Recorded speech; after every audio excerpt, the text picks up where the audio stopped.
नमस्कार दोस्तों, मैं आपका दोस्त तीज कुमार एक बार फिर से हाजिर हूँ। दोस्तों, जैसा कि आप जानते हो कि आज इंडियन मार्केट के अंदर काफ़ी बड़ी गिरावट देखने को मिली है और जैसा कि मैं हमेशा कहता हूँ कि red is the colour of opportunity.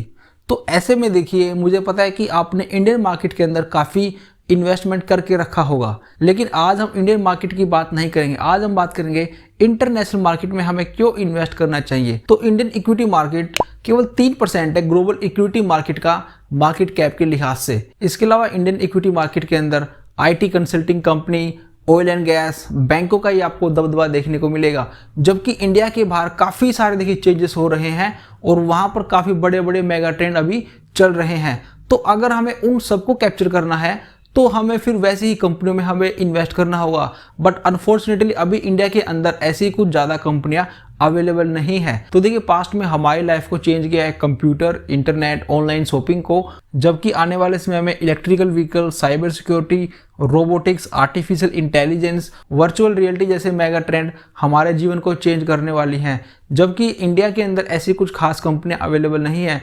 अभी देखिए, फॉर एग्जांपल इलेक्ट्रिकल व्हीकल्स की हम बात करते हैं तो देखिए, इलेक्ट्रिकल व्हीकल्स इंडिया के अंदर आज भी देखिए काफ़ी एक सरदर्द बना हुआ है, क्योंकि हमारे यहाँ पे इस तरह का इंफ्रास्ट्रक्चर अभी अवेलेबल नहीं है। जैसे कि चार्जिंग पॉइंट हमारे यहाँ पे अवेलेबल नहीं है, जबकि विदेशों में सक्सेसफुल टेस्ला चलाई जा रही है। तो ऐसे में हमारी मजबूरी बन जाती है कि हमें बाहर की कंपनियों में निवेश करना होगा। इसके अलावा देखिए, डिफरेंट टाइम में डिफरेंट ज्योग्राफी परफॉर्म करती है। तो जैसा कि आप देख पा रहे हो कि 2011 के अंदर यूएसए ने अच्छा परफॉर्म किया था, कुछ 21% का रिटर्न दिया था। फिर 2012 में इंडिया ने 32% और उसके बाद फिर से देखिए यूएसए, कभी यूएस कभी चाइना ने अच्छा परफॉर्म किया है। तो क्यों ना हम इन दोनों ही देशों की इक्विटी मार्केट में भी निवेश करें। इसके अलावा जैसा कि हम जानते हैं कि हमारा रुपया डॉलर के मुकाबले देखिए लगातार वीक होता जा रहा है। जो एक समय पे 60-70 के आसपास ट्रेड करता था, आज वो देखिए 80 के ऊपर चला गया है। तो ऐसे में हमें करेंसी के डेप्रिसिएशन का भी फायदा मिलता है। फॉर एग्जाम्पल 2008 से लेकर हमारे पास अभी डेटा 2021 तक का है। तो यहाँ पर देखिए, इंडियन रुपीज यूएस डॉलर के मुकाबले 3.34% डेप्रिशिएट हुआ है। तो इस डेप्रिसिएशन के कारण MSCI यूएसए इंडेक्स ने डॉलर की टर्म्स में 16% का रिटर्न दिया है, वहीं इंडियन रुपीस की टर्म्स में उसने कुछ 20% का रिटर्न दिया है। तो आप देख सकते हो कि यहाँ पर डेप्रिसिएशन के कारण हमें कुछ ज़्यादा ही रिटर्न मिला है। इसके अलावा इंडियन इक्विटी मार्केट की कोरिलेशन अदर इक्विटी मार्केट के साथ काफ़ी वीक है। तो इस वीक कोरिलेशन के कारण जो हमारे पोर्टफोलियो का रिस्क है वो काफ़ी कम हो जाता है। तो इन सभी रीजन के चलते हमें इंडियन इक्विटी मार्केट के बाहर भी निवेश करना चाहिए। तो दोस्तों, आज मैं आपके सामने लाया हूं एक ETF जो कि देखिए काफ़ी अच्छी है।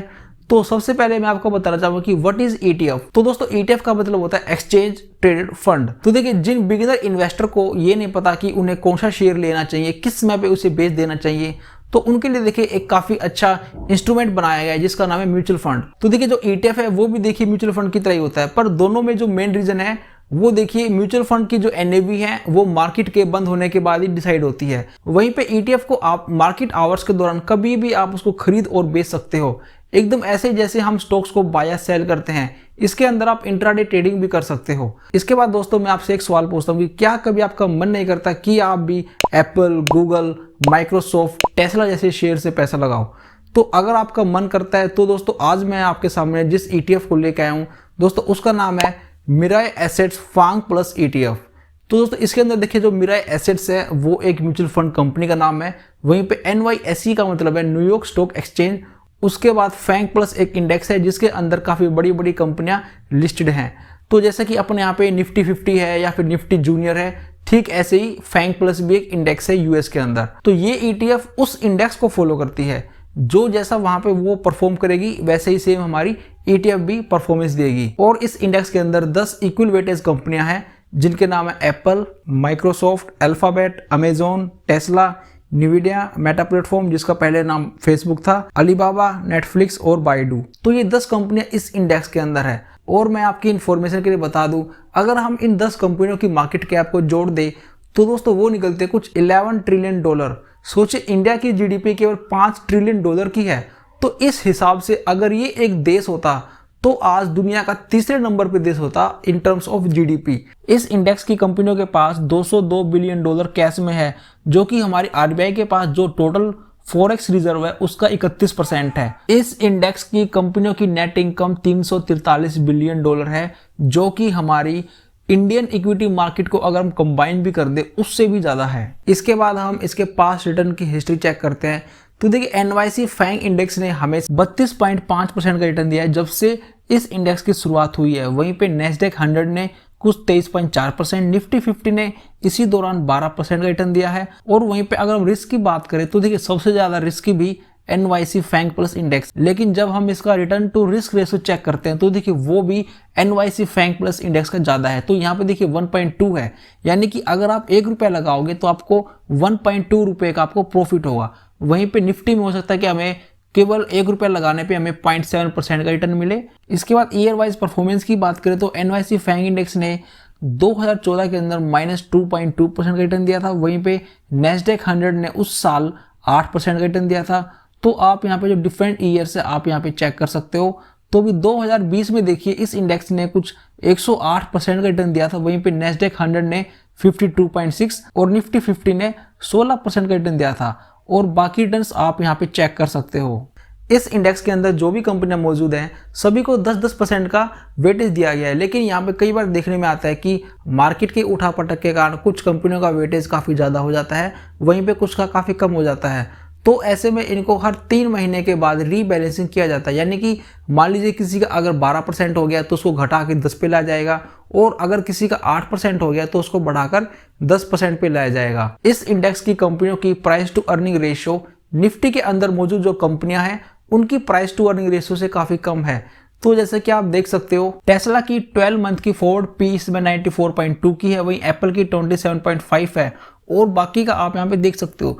दूसरी तरफ जो हमारे निफ्टी 50 की है वहाँ पे देखिए टाइटन का 72.6 है, एशियन पेंट का 66.8 है। तो हम यहाँ पे देख पा रहे हैं कि सभी का कुछ 50 से ऊपर ही हमें यहाँ पे दिखाई दे रहा है, कुछ 3 कंपनियों को छोड़ के।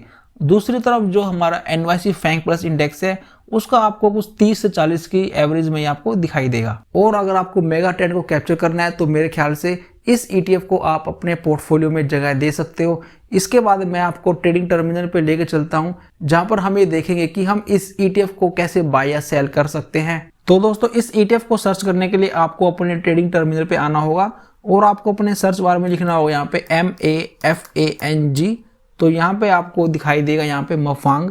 तो अगर जैसे हम किसी स्टॉक को बाय करते हैं तो सेम ही आप यहाँ पे इसको बाय कर सकते हो।